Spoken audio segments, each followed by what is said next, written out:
आप सभी जुड़े रहिए क्योंकि ऑनलाइन क्लास संबंधित जो ऑनलाइन संदेश देने का प्रोग्राम है उस संबंधित अनाउंसमेंट है, तो वो प्रश्नों के बाद बताएंगे। तो इसीलिए आप सभी जुड़े रहिए पूरा क्लास होने तक। पहले 9वें अध्याय का 22वां श्लोक, अध्याय का श्लोक नंबर 22 श्लोक है, अनन्याश्चिन्तयन्तो माम ये जनाः पर्युपासते तेषां नित्याभियुक्तानां योगक्षेमं वहाम्यहम्। इस श्लोक संबंधित प्रश्न पूछा था, भगवान को पहचानने से क्या प्राप्ति होती है। तो उसके लिए ही बताया कि जो भगवान को पहचानते हैं और पहचान कर जो अव्यभिचारी याद करते हैं भगवान की, सर्व समर्पित हो जाते हैं, तो ऐसे जो निरंतर संपूर्ण योगी है उनकी अप्राप्त वही वस्तुओं का अर्थात दुर्लभ वस्तुओं की प्राप्ति और उनकी रक्षा का भार स्वयं भगवान वहन करते हैं। और इसी संबंधी जो पॉइंट पीछे बताया है कि बाबा की सर्विस में लग जाने से तुम कब अकाल दुकाल आदि में भी भूख नहीं मरेंगे। और मुसलमानों में भी एक कुरान में कहा है, कयामत में खुदा के बंदे मौज में रहेंगे। और ये श्लोक किस प्रसंग में लागू कर सकते हैं।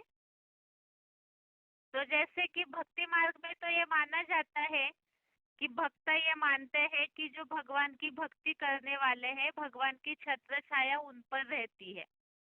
तो वास्तव में यहाँ इस श्लोक के द्वारा इसका सही अर्थ बताया गया है कि अंधश्रद्धा पूर्वक जैसे भक्ति है तो उनकी खास जो विनाश का समय है महामृत्यु का, तो उस समय सिर्फ उन्हीं की रक्षा होगी जो भगवान को पहचान करके उनकी बातों को फॉलो करते हैं, जो यहाँ बताया अव्यभिचारी, सर्व समर्पित और बाबा की सर्विस में लगे हुए। तो ऐसे जो निरंतर योगी है उनकी रक्षा का भार भगवान वहन करते हैं।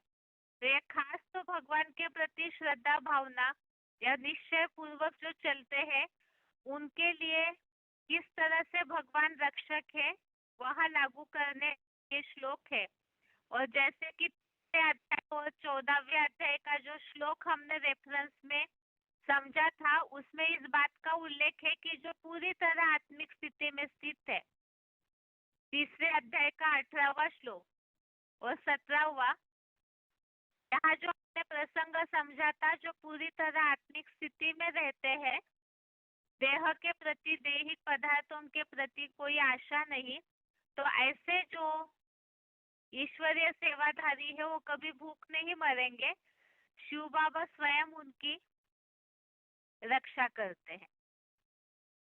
और आगे दूसरे अध्याय का 29वां श्लोक नंबर 29, ये श्लोक है, आश्चर्यवत पश्यति कश्चिदेनम् आश्चर्यवत वदति तथैव चान्यः आश्चर्यवत चैनमन्यः शृणोति श्रुत्वा पैनम वेदन चैव कश्चित्।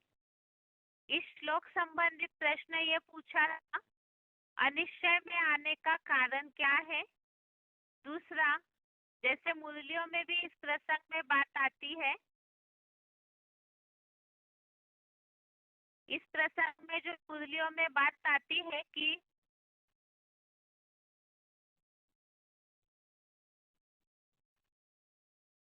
आश्चर्यवत सुनती कथनती और भागंती हो जाते हैं, तो इसका क्या कारण है।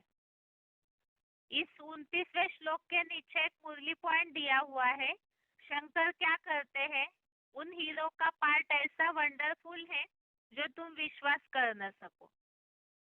तो सारी दुनिया के सामने जो महादेव के रूप में साकार पार्ट प्रत्यक्ष होता है, तो उस संबंधित वास्तव में भगवान का कार्य चल रहा है, लेकिन फिर भी अनिश्चय बुद्धि होने का कारण क्या है। तो यहाँ बताया है कि कोई तो उसे नंबरवार जानकर आश्चर्य से बताते हैं, अर्थात पहचान औरों को देते भी है, दूसरा आश्चर्य से देखते भी है, आश्चर्य से सुनते भी है, और कोई तो ऐसे नास्तिक है जो आस्था न बैठने के कारण सुनकर भी उसे जान नहीं पाते हैं। तो इसीलिए अनिश्चय बुद्धि होते हैं। जो मुरलियों में बात आती है आश्चर्यवत, सुनंती, कथनती, औरों को सुनावंती, और फिर भागंती हो जाते हैं। तो ये श्लोक तो इस प्रसंग में लागू कर सकते हैं, जैसे कि महाविनाश। तो ब्राह्मणों की दुनिया में जो महाशिवरात्रि का समय बाबा ने मुरलियों में बताया है, जो अनिश्चय बुद्धि होते जा रहे हैं, तो उसका मूल कारण है जो शंकर का वंडरफुल पार्ट है, जो तुम विश्वास कर न सको। अर्थात जो यथार्थ पार्ट चल रहा है परम पिता का, लेकिन वो साधारण तनधारी है, और ऐसा वंडरफुल पार्ट है जिसे ज्ञान की गहराई न होने के कारण पूरी तरह से समझ नहीं पाते हैं, और इसीलिए ही अनिश्चय बुद्धि होते हैं। तो कई ऐसे लोग हैं, विशेषकर अज्ञानी, उनके बुद्धि में यही बात आती है, जब भगवान का कार्य चल रहा है तो इस तरह से क्यों होता है। तो इसका मूल कारण है कि भगवान के पार्ट की यथार्थ रीति पहचान नहीं है। न पहचान होने के कारण ही वो शंकर के पार्ट को बच्चे समझ नहीं पाते हैं। और अगला है 30वां श्लोक।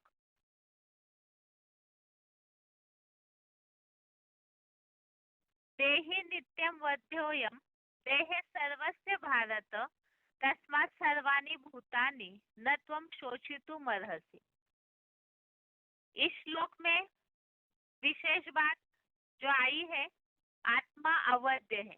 कृष्ण ये पूछा था, जो भगवान अर्जुन को बोल रहे हैं कि तू सभी प्राणियों का शोक करने के लिए योग्य नहीं है।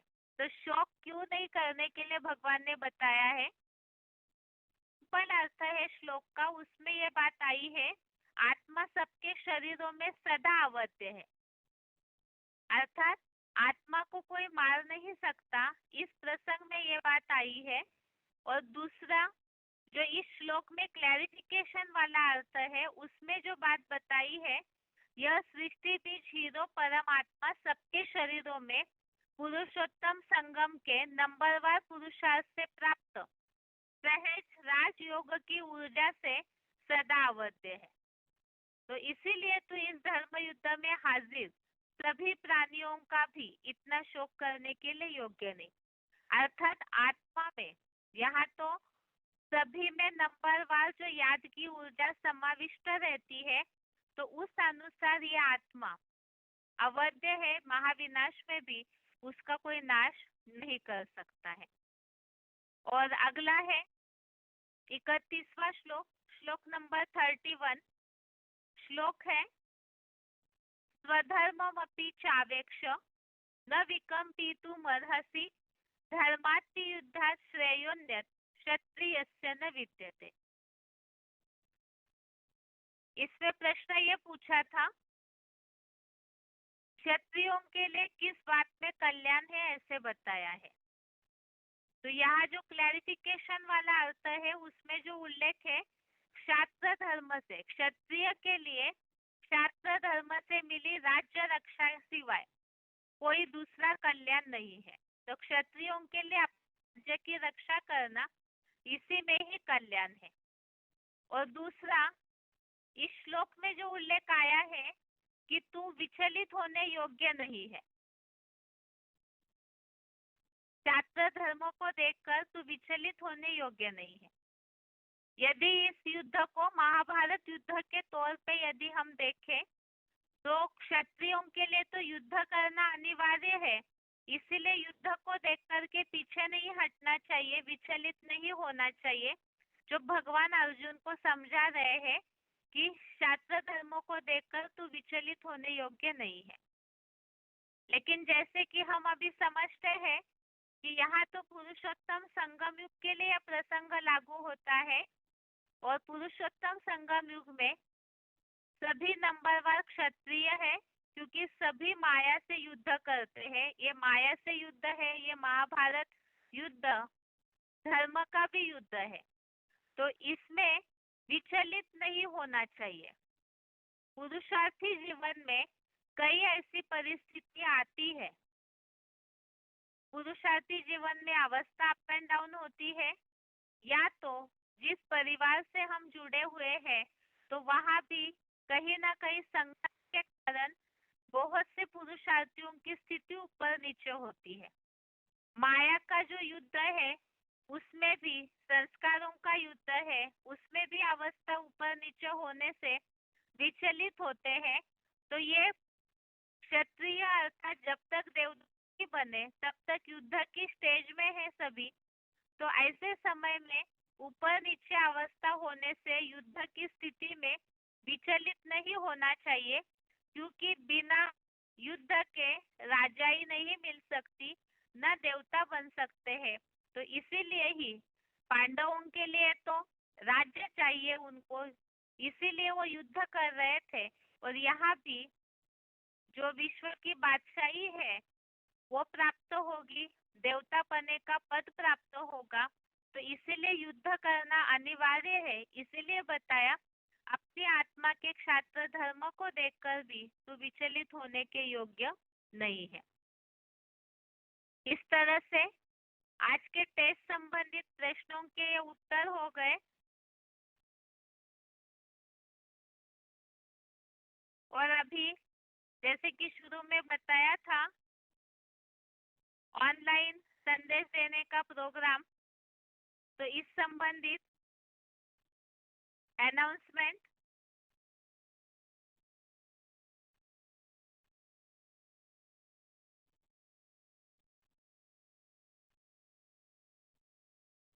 कई बार संगठनों में हम इन बातों को, मुरलियों में जो भी लेटेस्ट मुरलियाँ चल रही है संगठन में, तो हम उन बातों को सुन भी रहे हैं कि शिव बाबा का संदेश सभी के पास पहुंचना चाहिए। कोई भी ये उल्लंघना न दे आगे कि आपने हमें क्यों नहीं बताया, आप तो जानते थे पहले भगवान आया हुआ है। इसीलिए ही सब जगह मधुबनों में भी अलग अलग त्योहारों के अवसर पर कोई ना कोई अवसर पर संदेश देने का प्रोग्राम रखा जाता है। लेकिन व्यस्त जीवन के कारण या तो कुछ ऐसे लोग भी हैं जो चल करके मधुबनों तक नहीं जाना चाहते हैं, अपना उतना समय नहीं देना चाहते हैं। तो ऐसों के लिए भी वैसे तो सन्मुख सुनेंगे तो ज्यादा फायदा है, कुछ बातें समझ पाएंगे क्योंकि वाइब्रेशन का असर होता है। फिर भी जो लोग मधुबनों में जाने के लिए तैयार नहीं है प्रोग्राम के समय पर, तो ऐसों के लिए घर बैठे बैठे ही ऑनलाइन संदेश देने का प्रोग्राम इस तरह से सेटिंग किया हुआ है। तो आप अपने जितने भी पहचान वाले संबंधी है, पड़ोसी है, रिश्तेदार, मित्र, जो भी जिन्हें भी आप संदेश देना चाहते हैं, तो उन सभी को इस ऑनलाइन प्रोग्राम में जरूर जोड़िए। जो भी अभी ऐप के द्वारा जुड़े हुए हैं तो उनको आपके स्क्रीन पर स्क्रीन शेयर किया हुआ है जिसमें प्रोग्राम का डिटेल दिया हुआ है, आप उसे देख सकते हैं। और जो छोटे फोन से अर्थात डायलिंग नंबर से जुड़े हुए हैं तो वो सभी इस नंबर को नोट कर लीजिए। और डिटेल तो आप जिस भाषा में भी अपने संबंधियों को संदेश दिलवाना चाहते हैं तो उस दिन आप उन्हें इस ऑनलाइन प्रोग्राम में ज्वाइन होने के लिए बोलिए। इसमें एक बात है कि जो लोग ऑनलाइन इस तरह से मीटिंग आईडी वगैरह डायल करके नहीं जुड़ सकते, ऐप के द्वारा भी जुड़ने में समर्थ नहीं है, तो आप जुड़ जाइए उसी समय पर और उन सभी को कॉन्फ्रेंस में लेकर के, लेकिन ये संदेश जरूर सुनाइए ताकि आने वाले समय में कोई भी ये उल्लंघना न दे। अभी नंबर नोट कर लीजिए। डायलिंग नंबर है, डायलिंग नंबर तो जो हम जुड़ते हैं वही डायलिंग नंबर है, फिर भी नोट कर लीजिए जिनके पास नहीं है। 011 4 800 114।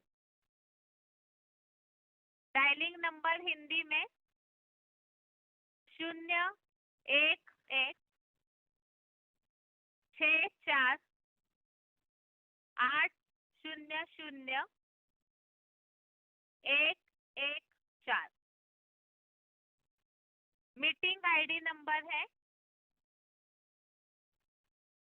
25107152।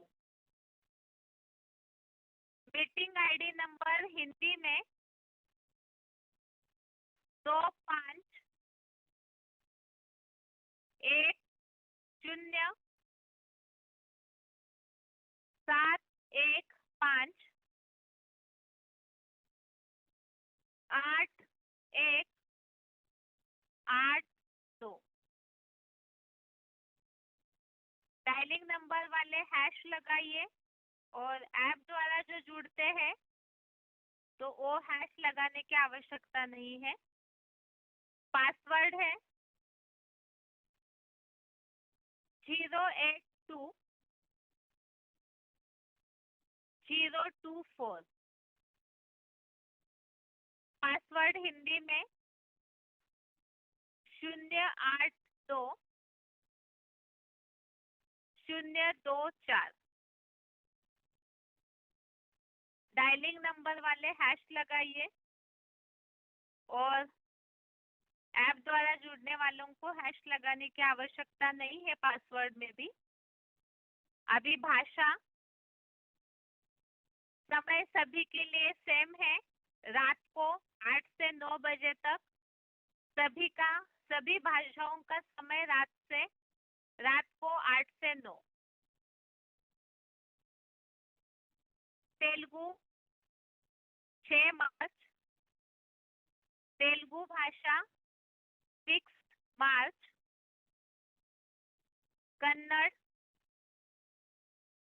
कन्नड़ भाषा 7 मार्च 7 मार्च। हिंदी भाषा हिंदी के लिए 8 मार्च। हिंदी 8 मार्च। अंग्रेजी इंग्लिश के लिए 9 मार्च 9 मार्च। बंगाली 10 मार्च। बंगाली भाषा 10 मार्च। तमिल 11 मार्च। तमिल के लिए 11 मार्च। मलयालम 12 मार्च। मलयालम 12 मार्च। मराठी 13 मार्च। मराठी 13 मार्च। नेपाली 14 मार्च। नेपाली 14 मार्च। इसमें आप जरूर सभी को, जिनको भी आप अभी तक नहीं बताए होंगे, आप उन सबको जरूर बताइए ताकि सभी इस तरह से जुड़ सके। और इसमें खास बात इसकी जरूर जानकारी दीजिए कि यहाँ तो और सत्संगों की तरह न कोई फीस, ना कोई डोनेशन है, ना कोई रजिस्ट्रेशन। भगवान आता है तो बिल्कुल सभी के लिए सुविधाजनक ऐसी विधि अपनाते हैं, इसीलिए सहज राजयोग गाया हुआ है। तो घर बैठे बैठे ही सभी को संदेश मिल सकता है, भगवान का परिचय मिल सकता है और किस तरह से वाले विकट स्थिति परिस्थितियों में भी हम अपनी रक्षा करें। जो रात्रि का समय गाया हुआ है, तो ऐसे समय में हम अपनी रक्षा किस तरह करें उसका उपाय। आप इस तरह से कोई इंटरेस्ट निर्माण करने जैसी बातें सुनाइए जो कि उनको इच्छा निर्माण हो कि ये नई बात है, हम उसे सुने। यदि आप सर्वसाधारण बातें बताएंगे हो सकता है लोगों को रुचि निर्माण न हो, इसीलिए ऐसी कोई बात बताइए जिसमें उन्हें इंटरेस्ट हो कि हमें जरूर इस बात को सुनना चाहिए, ये कुछ नया है। इस तरह से कोई नई बात बता करके इच्छा जागृत कीजिए और सभी को संदेश दिलवाइए। इस तरह से इस अनाउंसमेंट के साथ ही आज की टेस्ट भी पूरी होती है और आज के लिए गीता क्लास यहाँ तक कि ओम शांति।